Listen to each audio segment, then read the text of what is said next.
ปลาแกงปลาปลาขาวปลาฉันเนี่ยปลาปลาสนากเนาะปลาอีตุอ๋อมองเจ็ดเซนนี่เนาะมาแน่เนาะในหาโตมาแล้ว โอ้มื้อหน้าก่อนสิลงไร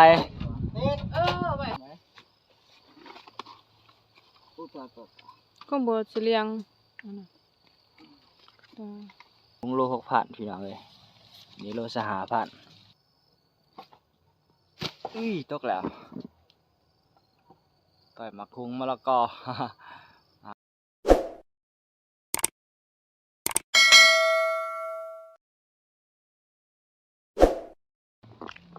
สบายดีสวัสดีพ่อแม่พี่น้องมาทุกคนทั้งภายในและก็ต่างประเทศพี่น้อง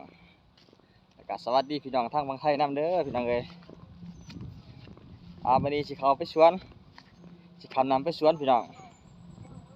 อยากจะขายกินน้ำแล้วสิเข้าไปสวนไปเอามาคุงหรือว่าไปเอามะละกอมาขายพี่น้องเอ้ย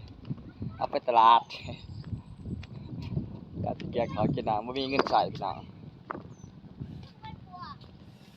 เก็บมะคุงมาขายพี่น้องเอ้ย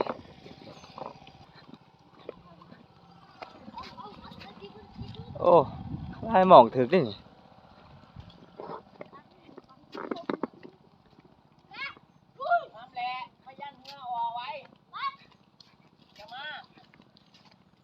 คำหนามขี้หื้อเอาพี่น้องเอ้ย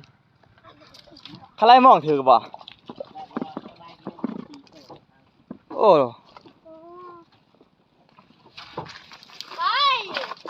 เอามือลงไรหมองบ่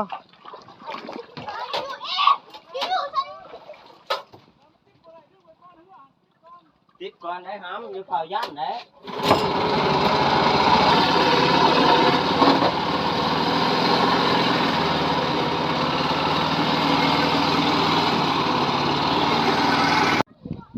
หยากับลูกชายฮะขอบใจ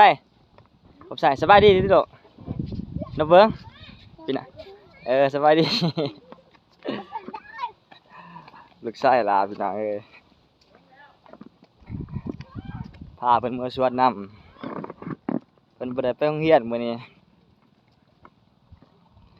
เพิ่นเลิกเรียนแล้วเนาะบ่ครบใส่เลิกเรียนเนาะเลิกเรียนแล้วก็บ่ได้เรียนบ่โอ้เพิ่นจะได้บ่ได้เรียนออกให้งานโอ้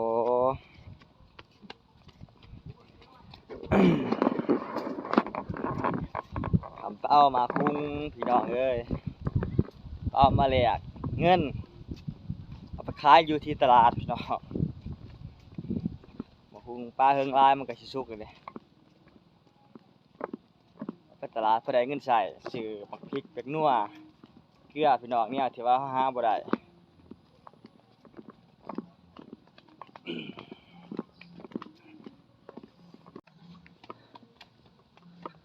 ย่างขึ้นค่อยบาทนี่ไหวก็ขามวันนี้เราเพิ่นมาเหือจอดมันบางช่วงน้ำหมากแห้งช่วงฝนอยู่เขาบางยานน้ำมันถ่วมมึกนี่เลย พี่แล้วน้ำมาหอดพี่ดังเลยน้ำยี่เถิงพี่พูดถ้าหนังกับมีแต่น้ำเลยนี่บ่โมโอล่ะเขากินหมดเนาะ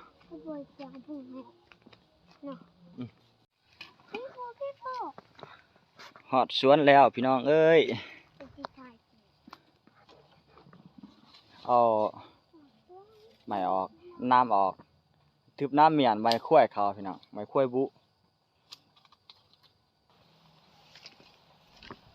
เขามาหอดสวนแล้วพี่น้องเอ้ย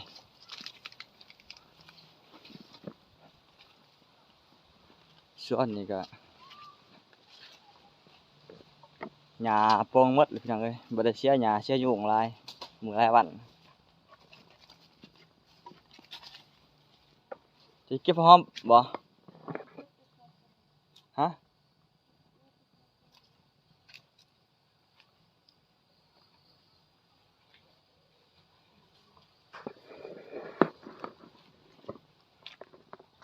เฮ็ดช่างเอาโลก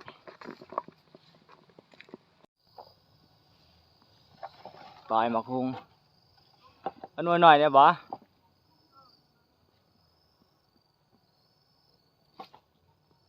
อุ้ยตกแล้วต่อยหมักคุงมะละกอ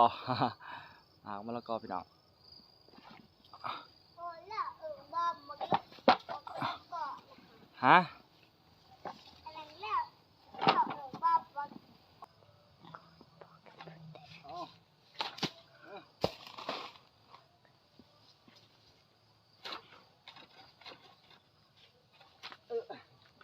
เว้นโลง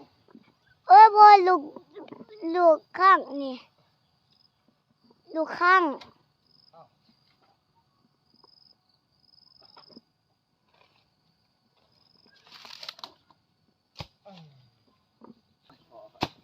โอ้ย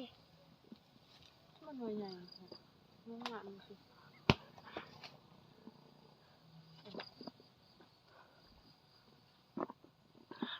เงย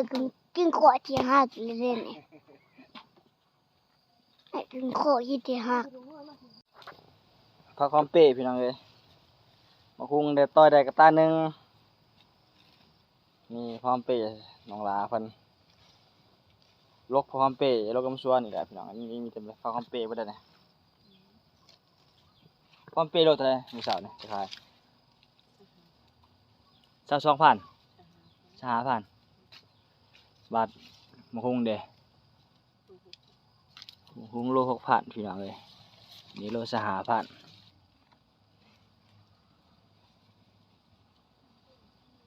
หลอกหอมเป้พี่น้องเลย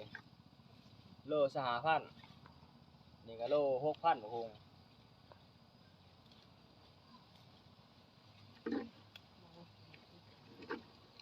หลอกไปขายที่ตลาดครับผม ไอ้กี่ตลาดกับกง ผมเป็นคนไทยนะเนี่ย เนี่ยจะมาประเทศไทย ฮะ จะมาประเทศไทย เอาไป ฮะ อยู่พี่ที่ไม่รับพรไม่รับคุณพรนี่ไม่เห็นเกาะดิบอกคนไทยเบ้างบอกภาษาไทยเบ้างเอาดิ ฮะ จะมาอยู่พี่อยู่ลาวมาอยู่พี่ โอ้ยกูบอกว่าตาแต่บุเปียกแต่กูว่าเปียก จะมาอยู่พี่จี อีกจ้ะ มาอยู่พี่ อืม เดี๋ยวว่าสวัสดีครับ สวัสดีครับ มาอยู่พี่จี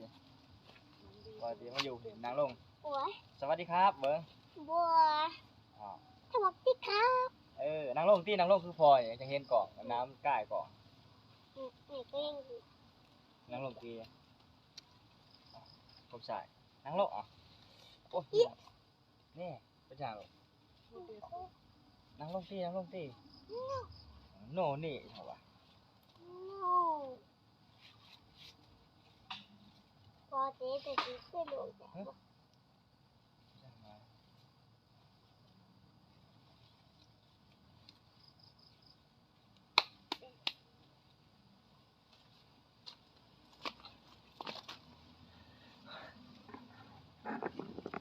สวัสดีครับเบิ้งคมชัยระวังหลวงคมชัยสวัสดีครับเบิ้ง สวัสดีครับ พี่น้องฝั่งไทยนี่ พี่หนักมากหนักก็มาพี่พัก น่าเก็บพัก สาย ยุคแค่ยา ไม่ใช่ ฉันละหาตะขวดเอ้าปิดขึ้นเอาเบิ้ง เก่งกูแค่ เอ้า แบงพุงใส่กระสอบพี่น้องเลย แต่เจอหลานเห็นนะ ครับผมได้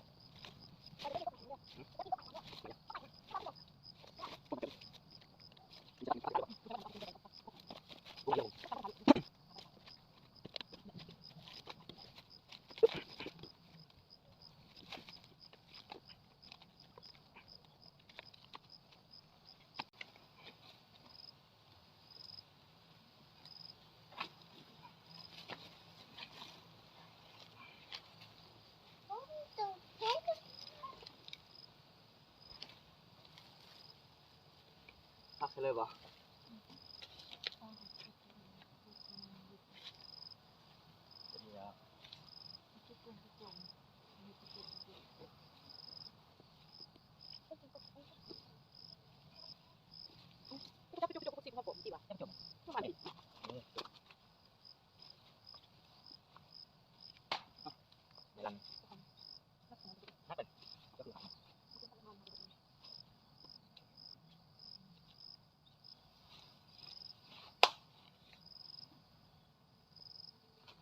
นี่เด้อมีเท่าแฮบ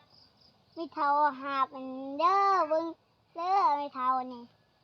มันเท่าไรตีนี่ นั่งบ่ นักเลย นี่เด้ นั่นใช่นี่ นี่เอาถังนี้ที่มักแม่นี่ ผ่าทื่อบ่นักเลยนี่ โอ้ยเปลี่ยนกำหับยังยางไว้ตีน้อยพอจะนั่ง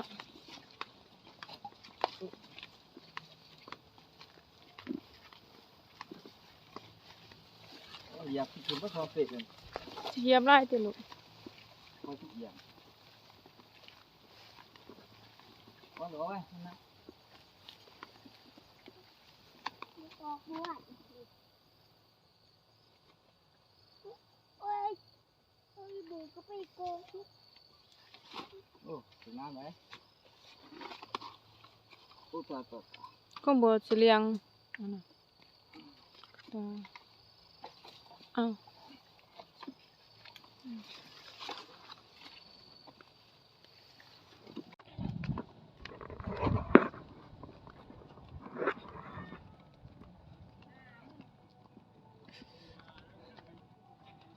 หอดท้าเหือแล้ว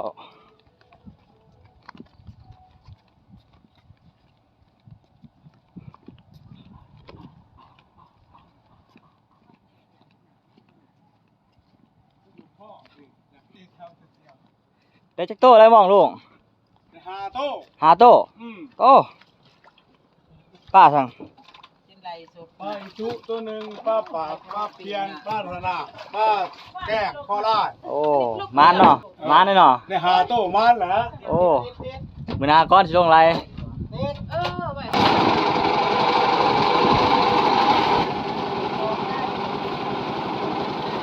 ทำเพื่อพี่น้องเอ้ย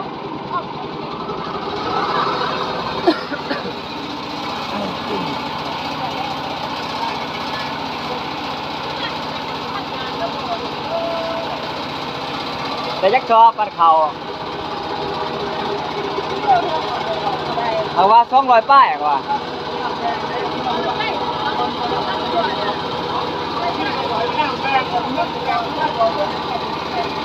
ทำเพื่อโดยสารคนหนึ่ง2,000 เยน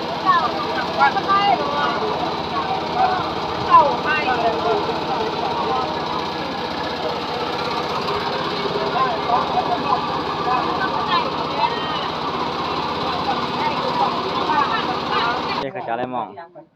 คุณมองเองมันเอาเสือ ปันจะหา6-7 2ทำผู้สวยผู้สวยที่ดอกบ่อยาก เสือมันไม่หนักได้ทาน จะให้หมู่2นึงก็เป็ด น้ำปักตีนเสือ เดี๋ยวบุลุง2 โต้เนี่ยบุลุงเอียงได้6 โต้5 โต้มื้อนี้มีแต่ผู้ใดเนาะพ่อโนก็ได้หลายเติบเด้อจะเก็บน้ำลาวเลยเด้อเงินน่ะผู้นี้ละมอง10 เซนบ่8 เซน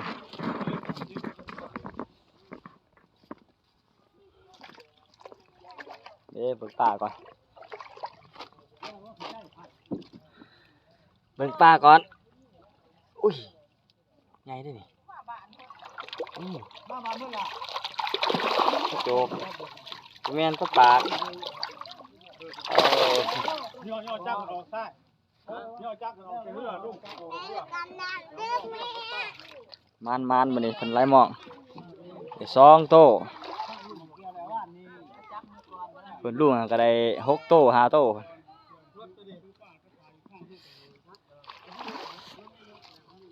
ต้องตัวที่นี่แหละ ล้างพักก่อน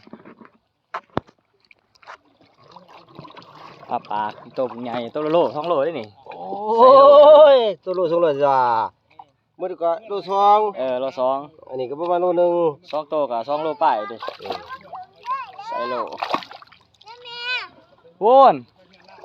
ท่านน่ะเป็นผัวเขาได้หั่นโอ้มานมื้อนี้มื้ออื่นสิลงไลน์ก่อนมื้ออื่นนี่ปลาแกงปลาปลาขาวปลาซั่นนี่ปลาปลาสนากเนาะปลาอีตุอ้าวมอง7 เซนนี่เนาะ8 เซน เพิ่นจะไปแบกจากท่าน 7 เซนก็ถึกได้นี่ ต้ ย่ามาลิย่ามา อ๋อแบกจักขึ้น อ๋อมันถึงแค่บักเชือมึงแบกอย่าไปเอามันออกมาแบกแบกช้างพุ่นติอลังช้าง เออ ผมบ่เคยแบกจัก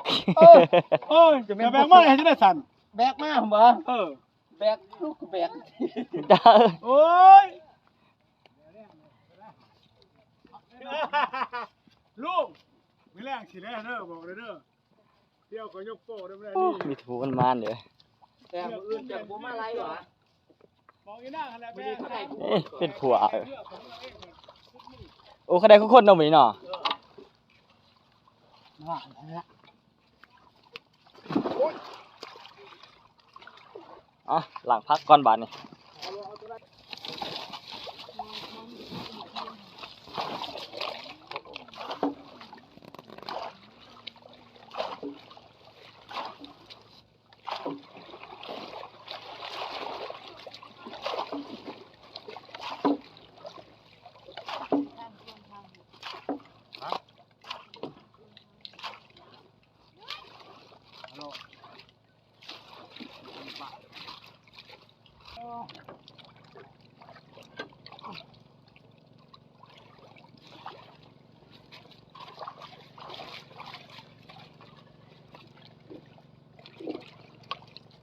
เช้านี่ได้2โตนี่บ่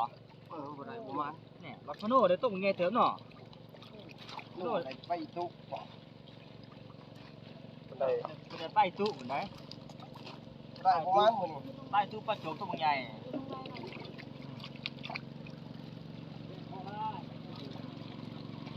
โอ้ไปแกงขลายเนาะ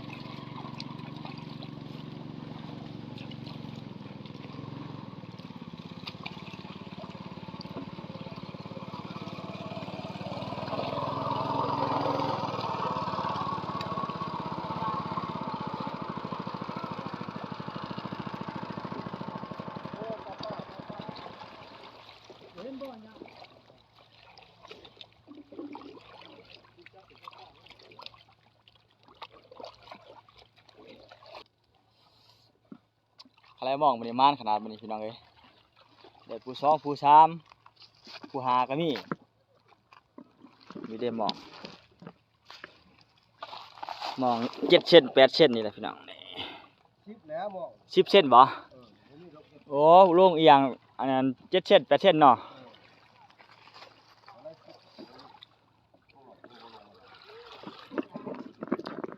ไอ้หนอลงมาลุมอยู่ที่ มื้อนี้สิลงอะไรมองพี่น้องเอ้ยพาพี่น้องลงหาอยู่หากินก่อนไอ้พี่น้องสำหรับคลิปนี้ก็บ่มีหยังหลายดอกพี่น้องมีแต่ส่ำนี้แหละก็รอชมคลิปต่อไปพี่น้องเอ้ยบ๊ายบายพี่น้อง